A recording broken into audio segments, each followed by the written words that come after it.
নমস্কার বন্ধুরা, সবাইকে স্বাগত জানাই। আজ একটি হেলদি রেসিপি আপনাদের সাথে শেয়ার করব। এটি আপনারা ডায়েটে বা আপনারা উপবাসের দিনে উপবাস ভঙ্গ করেও কিন্তু খেতে পারেন। প্রোটিন, ভিটামিন এবং আয়রনে ভরপুর এই নিরামিষ রেসিপিটি কিন্তু খেতে যেমন সুস্বাদু তেমনই স্বাস্থ্যকর। আসুন দেখে নেওয়া যাক আমার আজকের এই রেসিপিটির জন্য এখানে আমি নিয়েছি মুগ ডাল। দেখুন, এখানে আমি হাফ বাটি মুগ ডাল নিয়ে নিয়েছি আর এখানে নিয়ে নিয়েছি হাফ বাটি ডালিয়া। এবার এই দুটোকেই আমি একটুখানি ড্রাই রোস্ট করে নেব। তার জন্য আমি কড়া বসিয়ে দিয়েছি ইন্ডাকশানে। ইন্ডাকশান গরম হলে প্রথমে ডালিয়াটাকে আমি একটুখানি ড্রাই রোস্ট করে নিচ্ছি।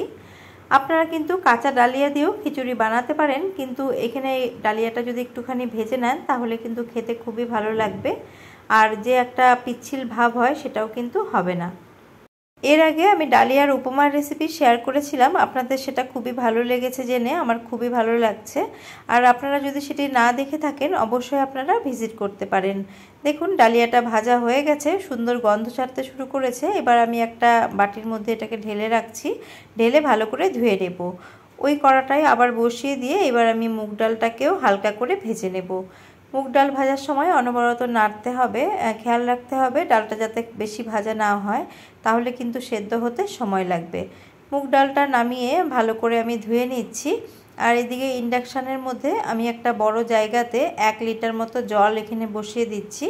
এবার আমি ইন্ডাকশানটা অন করে দিলাম, জলটা হালকা গরম হওয়ার জন্য অপেক্ষা করছি। জল হালকা গরম হয়ে গেলে প্রথমে আমি ধুয়ে রাখা ডালগুলো দিয়ে দিলাম। ডাল দিয়ে ডালগুলো যাতে তাড়াতাড়ি সেদ্ধ হয় তার জন্য এখানে আমি হাফ চামচ মতো লবণ এখন দিয়ে দিচ্ছি। পরে লবণ লাগলে আমি পরে আবারও অ্যাড করব। ভালো করে নাড়িয়ে দিচ্ছি যাতে নিচে ডালটা বসে না যায়। এবার ডালটা ফুটে ওঠার অপেক্ষা করব। 4-5 মিনিট হয়ে গেছে, ডালটা ফুটে উঠেছে আর ডালের সাইডে যে ফেনাগুলো জমেছে সেগুলোকে এইভাবে ফেলে দিচ্ছি। ডাল সেদ্ধ করার সময় ফ্লেমটাকে কিন্তু হাইতেই রাখতে হবে। দেখুন, ডালগুলো কিন্তু আমার প্রায় 50% মতো সেদ্ধ হয়ে গেছে। এখন আমি এর মধ্যে যে ধুয়ে রেখেছিলাম ডালিয়াগুলো পুরোটাই দিয়ে দেব।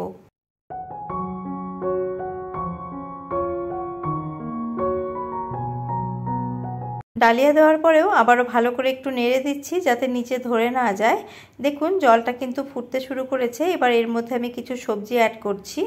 আমার ঘরে যে সবজি ছিল আমি সেগুলোই এখানে দিচ্ছি। আমি বরবটি একটু লম্বা করে কেটে ভালো করে ধুয়ে নিয়েছি, সেটা দিয়ে দিচ্ছি। আর একটা পটলের খোসাটাকে অল্প ছাড়িয়ে একটু মোটা মোটা করে টুকরো করে আমি পটলটাও দিয়ে দিচ্ছি। আর দিচ্ছি এখানে কাঁচা কলাটাকে ডুমো ডুমো করে কেটে আমি হলুদ জলে ডুবিয়ে রেখেছিলাম, তারপরে ভালো করে ধুয়ে আমি এর মধ্যে দিয়ে দিলাম। আর দিচ্ছি 4টে চেরা কাঁচা লঙ্কা। আপনাদের ঘরে যে সবজি থাকবে আপনারা কিন্তু সেগুলোই দিতে পারেন। বিনস, গাজর, ফুলকপি সব কিছুই কিন্তু দেওয়া যায়। কাঁচা কলা ব্যবহারের জন্য রেসিপিটি কিন্তু আয়রনে ভরপুর হবে। এবার আমি ফ্লেমটাকে মিডিয়ামে করে দিয়ে এগুলো সেদ্ধ হওয়ার জন্য অপেক্ষা করব।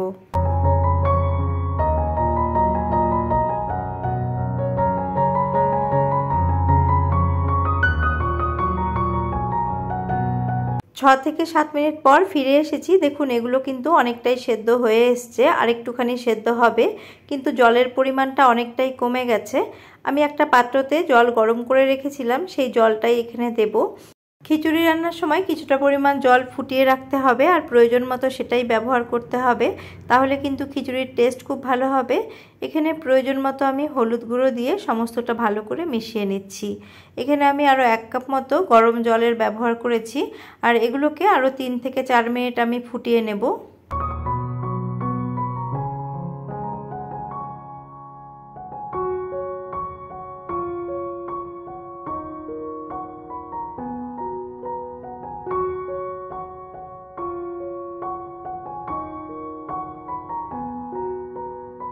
আরও 5 মিনিট রান্না হওয়ার পর ফিরে এসেছি। দেখুন, সমস্ত কিছুই কিন্তু খুব ভালো করে সেদ্ধ হয়ে গেছে। এবার আমি হাফ চা চামচ জিরে গুঁড়ো আর দিয়ে দিচ্ছি হাফ চা চামচ চিনি। চিনিটা ব্যালেন্সের জন্য দিয়েছি, আপনারা অপছন্দ করলে চিনিটা স্কিপ করতে পারেন, কিন্তু একটুখানি চিনি দিলে কিন্তু এর টেস্টটা খুবই ভালো হয়। ডালিয়ার খিচুড়ি এইভাবে ছাড়া আপনারা প্রেসার কুকারেও বানাতে পারেন, তাহলে কিন্তু খুবই চটজলদি হয়ে যায়। তবে এইভাবেও কিন্তু খেতে খুবই ভালো লাগে। যেহেতু সমস্ত কিছু ভালো করে সেদ্ধ হয়ে গেছে, দেখুন কিভাবে ছিটা আসছে, একটু সাবধানে এটাকে নামিয়ে নিতে হবে। ইন্ডাকশানটাকে বন্ধ করে আমি এটাকে সাইডে সরিয়ে রেখে ইন্ডাকশানের মধ্যে আমি একটা কড়া বসিয়ে দিয়েছি আর দিয়ে দিলাম 2 চা চামচ সর্ষের তেল। তেল গরম হয়ে গেলে দুটো শুকনো লঙ্কাকে আমি ছিঁড়ে দিয়েছি আর দুটো তেজপাতা দিয়ে দিলাম। আপনারা যদি উপবাসের জন্য বানান তাহলে এটা ঘি দিয়ে বা সাদা তেল দিয়ে আপনারা ফোড়নটা দিতে পারেন। কয়েক সেকেন্ড ভাজার পরে হাফ চা চামচ 5 ফোড়ন দিয়ে দিলাম। 5 ফোড়নটাকেও কয়েক সেকেন্ড আমি একটু ভালো করে ভেজে নেব। আপনারা যদি উপবাসের জন্য এই ডালিয়ার খিচুড়িটা বানান তাহলে কিন্তু লবণের জায়গায় আপনারা সন্ধক লবণের ব্যবহার করতে পারেন। কয়েক সেকেন্ড আমি ভেজে নিয়েছি ফোড়নটাকে। 1 ইঞ্চি আদাকে আমি গ্রেট করে রেখেছিলাম, সেই আদাটাই এর মধ্যে দিয়ে দিচ্ছি।